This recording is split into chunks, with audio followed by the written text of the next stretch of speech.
अमेरिकी राष्ट्रपति Donald Trump जो भी कहते हैं, भारतीय जनता पार्टी उसे पत्थर के लकीर की तरह मान लेती है।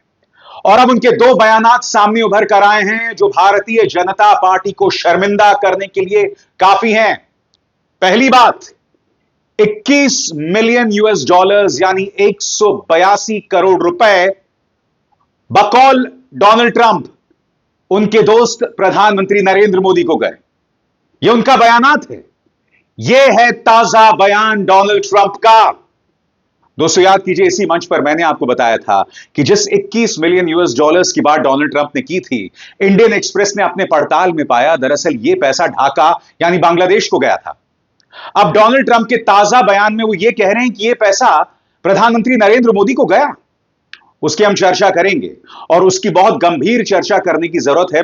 मगर जैसा कि कार्यक्रम की शुरुआत में मैंने आपको बताया कि डोनाल्ड ट्रंप जो भी कहते हैं, भाजपा उसे पत्थर के लकीर के तौर पर मान लेती है। अब डोनाल्ड ट्रंप ने कहा है कि ईवीएम नहीं, बैलेट पेपर के जरिए चुनाव हो। बकौल डोनाल्ड ट्रंप, कंप्यूटर में गड़बड़झाला हो सकता है।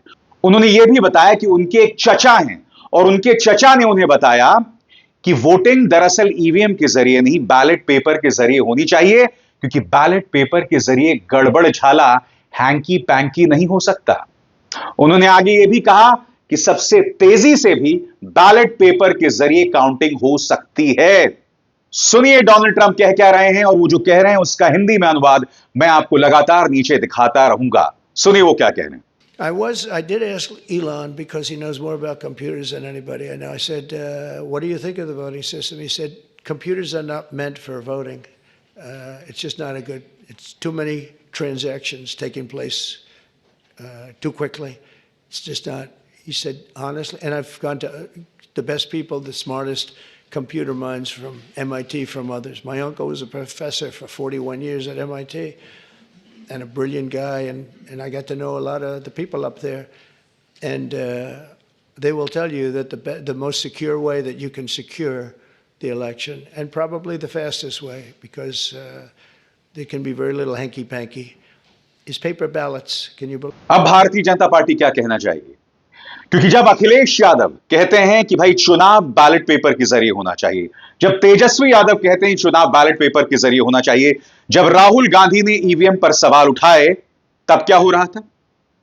तब लगातार उन पर प्रहार किया जा रहा था कि ये तो वो लोग हैं जो चुनाव हार गए हैं। अब डोनाल्ड ट्रंप, जिनकी हर बात भाजपा के लिए पत्थर की लकीर है, वो ये बात कह रहे हैं। तो अब भाजपा कहां जाएगी? और यह पहली बार नहीं है। याद कीजिएगा दोस्तों, प्रधानमंत्री नरेंद्र मोदी और डोनाल्ड ट्रंप की प्रेस कॉन्फ्रेंस हो रही होती है और उसी प्रेस कॉन्फ्रेंस में एक महिला चाटुकार पत्रकार उन्हें बधाई देती हैं कि मेरी जिंदगी का यह स्वर्णिम मौका है कि आप राष्ट्रपति बन गए। और उसमें यूएसएड पर सवाल किया जाता है कि क्या वो भारतीय और अमेरिकी चुनावों को प्रभावित करने की कोशिश कर रहे हैं। और अपने उसी जवाब में डोनाल्ड ट्रंप प्रधानमंत्री के सामने कहते हैं कि चुनाव तो बैलेट पेपर से होना चाहिए। सुनिए उन्होंने क्या कहा था। Yeah, President Trump, first of all, congratulations for the fantastic 24 days of your presidency. Historic and unprecedented decisions that you made, transformational reforms.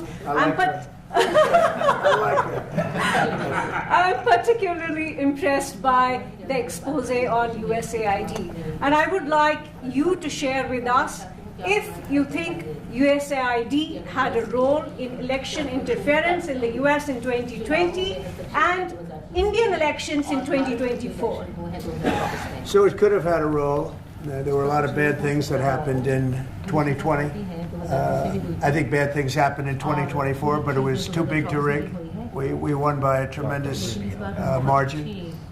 We won every swing state. We won the popular vote by millions of votes.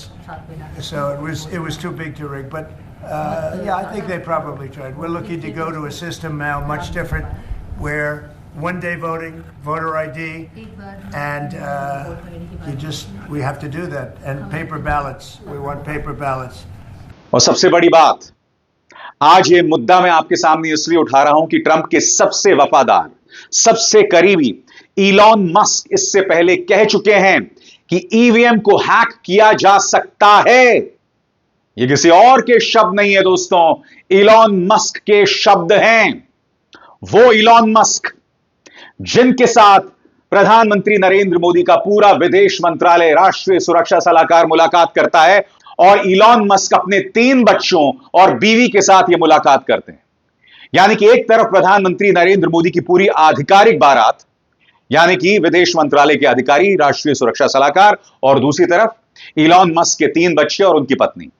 इन्हीं Elon Musk ने क्या कहा था ballot paper और EVM के बारे में, खुद सुनिए। I'm a technologist. I know a lot about computers, and I'm like, the last thing I would do is trust a computer program, because it's just too easy to hack. It's too easy to add just one line, and it's really difficult to hack paper ballots. So, in-person voting with proof of with ID, which by the way every country has. I mean, like almost every country that has democratic elections requires in-person voting with voter ID. This is weird. It's super weird to not have that. I think that's the only way to effectively address fraud. तो मैं आपको 3 बयान सुना चुका हूं। Trump का ताजा बयान कि मैंने गवर्नर्स से कहा है कि वोटिंग बैलेट पेपर के जरिए करवाई जाए। दूसरी बात, प्रधानमंत्री नरेंद्र मोदी की मौजूदगी में उनका यह कहना कि चुनाव बैलेट पेपर से होना चाहिए। और तीसरी बात, खुद इलॉन मस्क जो ये बात कह चुके हैं। याद कीजिएगा दोस्तों, पूर्व मुख्य चुनाव आयुक्त राजीव कुमार से जब यह सवाल पूछा गया था कि भाई इलॉन मस्क भी कह रहे हैं कि ईवीएम को हैक किया जा सकता है, तब उन्होंने कहा था कि भारत के अंदर ईवीएम हैक नहीं हो सकते। मैं एक बात स्पष्ट कर दूं दोस्तों, मैंने ये बार बार कहा है कि मेरे पास इस वक्त ऐसे कोई प्रमाण नहीं है कि ईवीएम को हैक किया जा सकता है। ये मुद्दा मैं आपके सामने क्यों ला रहा हूं? इसलिए ला रहा हूं कि ट्रंप जो भी कहते हैं, बगैर उसकी पड़ताल किए भाजपा उसे पत्थर की लकीर मान देता है और उसके जरिए वो अपने ही देश के लोगों पर निशाना साधता है, टारगेटिंग करता है। चाहे वो राहुल गांधी हो, मीडिया हो जो उनसे सवाल करता है, चाहे विपक्ष के तमाम नेता हो। अब डोनाल्ड ट्रंप ने ईवीएम को दरकिनार करके बैलेट पेपर की बात की, और सबसे बड़ी बात जो उनका ताजा बयान है जिससे भूचाल आ गया है, उन्होंने कहा कि 21 मिलियन यूएस डॉलर्स तो उनके परम मित्र प्रधानमंत्री नरेंद्र मोदी को गए। अब इस पर भाजपा का क्या कहना है?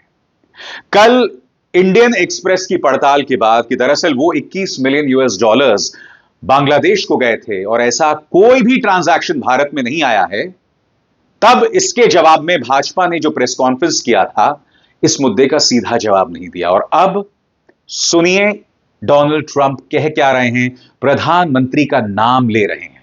सुनिए वो क्या कह रहे हैं। Participatory political process in Moldova, and $21 million going to my friend Prime Minister Modi in India for voter turnout. We're giving $21 million for voter turnout in India. What about us? I want voter turnout too, Governor. $29 million to strengthen the political landscape in Bangladesh. मैंने पहले भी कहा था दोस्तों, फिर दोहराऊंगा, Donald Trump की किसी बात का विश्वास नहीं किया जा सकता। वो क्या कह रहे हैं उन्हें खुद को अंदाजा नहीं होता। वो स्पेन को ब्रिक्स का हिस्सा बना देते हैं, वो कुछ का कुछ बोलते रहते हैं। जो पैसा ढाका को गया होगा वो भारत को गया बता देते हैं। मगर सबसे बड़ी बात, जो भारतीय जनता पार्टी अर्ध सत्य पर, झूठ पर अपने विपक्ष के नेताओं को देश का गद्दार बताती है, उनका ट्रंप के इस बयान पर क्या कहना है जो उन्होंने ताजा बयान दिया है? बताइए। अब यह सवाल तो किया जाएगा ना।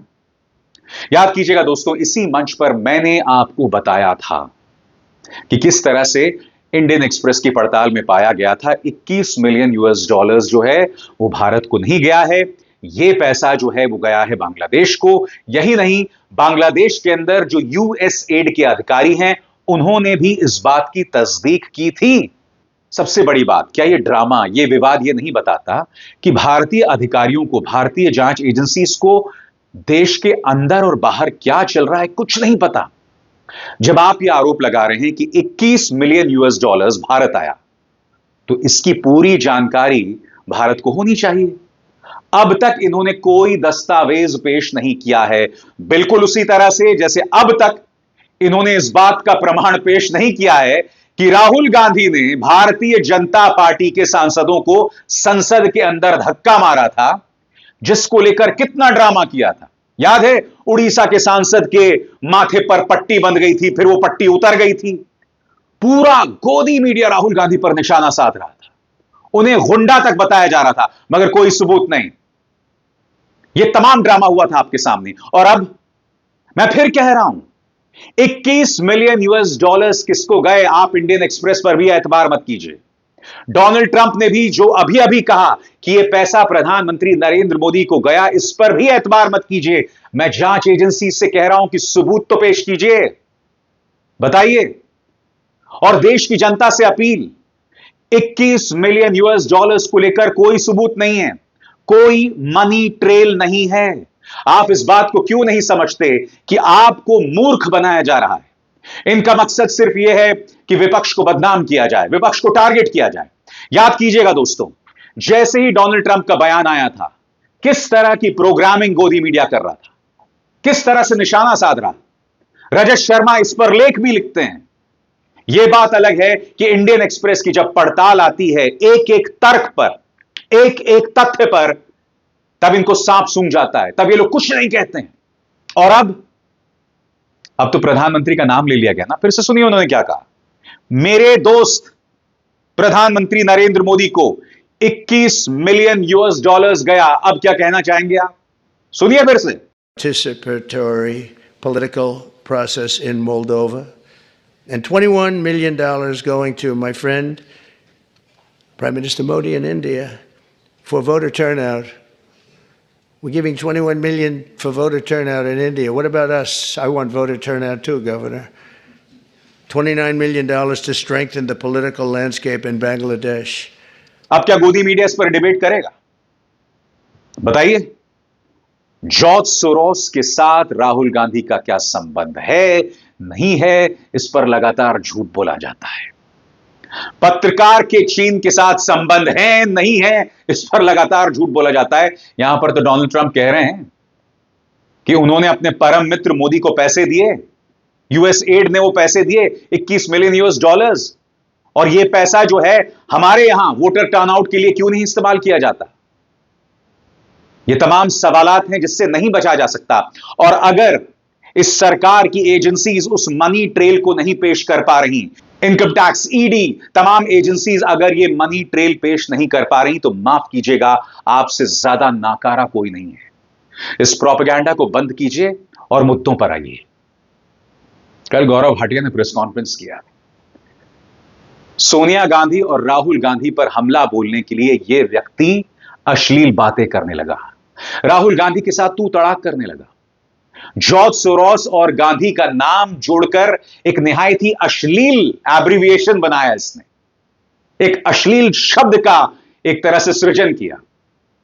यह इनकी राजनीति है। झूठ बोलो, बार बार झूठ बोलो, गाली दो, बार बार गाली दो, अश्लील बातें करो, द्विअर्थी बातें यानी डबल मीनिंग की बातें करो, बस इसके अलावा कुछ नहीं। यही इनकी राजनीति है।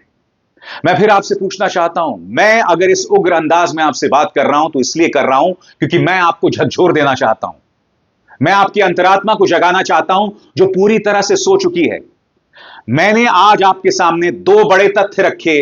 बैलेट पेपर को लेकर डोनाल्ड ट्रंप की क्या राय है, क्या भारतीय जनता पार्टी उनकी इस बात पर एतबार करेगी, और दूसरी बड़ी बात, अब वो सीधे कह रहे हैं कि पैसा जो है वो प्रधानमंत्री नरेंद्र मोदी को गया। इसके बारे में आपका क्या कहना है? क्या आप अपनी सरकार से यह सवाल पूछेंगे कि जांच एजेंसी से कहें कि मनी ट्रेल कहां है, यह पेश करें ना? सबसे बड़ी बात, आपको यह समझना पड़ेगा, आपको कॉमन सेंस का इस्तेमाल करना पड़ेगा। और वो कॉमन सेंस क्या है? वो कॉमन सेंस यह है दोस्तों कि कांग्रेस के बैंक खातों को बुरी तरह से फ्रीज कर दिया गया था, पूरी तरह से फ्रीज कर दिया गया था। जब आपने उनके बैंक खाते ही जब्त कर लिए, जिसमें ना पैसा जा पा रहा है ना आ पा रहा है, तो 21 मिलियन यूएस डॉलर्स कहां से आएगा? यूएस एड क्या बोरियों में पैसा भर के उनके पास लेकर आएगा? सबसे बड़ी बात याद कीजिएगा, लोकसभा चुनाव में प्रधानमंत्री ने क्या कहा था कि अडानी अंबानी ने राहुल गांधी को टेम्पो भर भर के पैसा दिया। अरे आप अपने ही मित्रों पर सवाल कर रहे हैं, उन पर प्रहार कर रहे हैं। याद है कि आप भूल गए क्या कहा था प्रधानमंत्री ने? फिर से सुनिए। अंबानी अडानी, अंबानी अडानी, अंबानी अडानी। इस चुनाव में ये अंबानी अडानी से कितना माल उठाया है, काले धन के कितने बोरे भर करके रुपये मारे हैं, क्या टेम्पो भर करके नोटे कांग्रेस के लिए पहुंची है क्या? क्या सौदा हुआ है? आपने रातों रात अब अंबानी अडानी इनको गाली देना बंद कर दिया। जरूर दाल में कुछ काला है। 5 साल तक अंबानी अडानी को गाली दी और रातों रात गालियां बंद हो गई। मतलब कोई न कोई चोरी का माल टेम्पो भर भर करके आपने पाया है। यानी कि प्रधानमंत्री कुछ भी कह सकते हैं। सबसे बड़ी बात, अगर अडानी और अंबानी ने राहुल गांधी को टेम्पो भर भर के पैसा दिया तो आपने क्या जांच करवाई, बताइए ना। अब तो खबर यह आ रही है कि आप जो कतर के अमीर से मिलने गए थे, जिस तरह से गले मिल रहे थे, कतर के अंदर गौतम अडानी को जबरदस्त कॉन्ट्रैक्ट्स मिल रहे हैं। जिस गौतम अडानी के बारे में प्रधानमंत्री चुनावों के दौरान यह आरोप लगाते हैं कि टेम्पो भर भर के वो राहुल गांधी को पैसा दे रहे थे, आपने क्या जांच करवाई, बताइए। अरे आपने इस बात की भी जांच नहीं करवाई कि माधवीपुरी बुश, जो कि सेबी की प्रमुख हैं, उनमें और गौतम अडानी में क्या ताल्लुकात हैं। उनमें और गौतम अडानी के जो रिश्ते हैं वो साफ तौर पर दिखाई देते हैं, और ये साफ तौर पर हितों का टकराव यानी कॉन्फ्लिक्ट ऑफ इंटरेस्ट है। ये कॉमन सेंस है। ये जो बातें मैं आपके सामने रख रहा हूं, इसमें कोई बहुत ज्यादा मुझे पड़ताल करने की जरूरत नहीं पड़ी है। जो तथ्य सामने मौजूद है वही मैं आपके सामने पेश कर रहा हूं। क्या इन बातों की पड़ताल होती है? क्या आप ये सवालात अपनी सरकार से पूछते हैं, या आंख बंद करके गोदी मीडिया के इन जहरीले गुल्लुओं, कालुओं और पापा की परियों को सुनते रहते हैं और अपने दिमाग का इस्तेमाल नहीं करते हैं? आप खुद को तो बर्बाद कर रहे हैं, आप अपने बच्चों को बर्बाद कर रहे हैं, उनके भविष्य को बर्बाद कर रहे हैं, इस तरह का झूठ उन्हें दिखाकर, इस तरह के झूठ पर विश्वास करके। अपन तो बोलते रहेंगे दोस्तों, चुप नहीं होने वाले हैं। अभिसार शर्मा को दीजिए इजाजत। नमस्कार। स्वतंत्र और आजाद पत्रकारिता का समर्थन कीजिए, सच में मेरा साथी बनिए। बहुत आसान है दोस्तों, इस ज्वाइन बटन को दबाइए और आपके सामने आएंगे ये 3 विकल्प, इनमें से एक चुनिए और सच के इस सफर में मेरा साथी बनिए।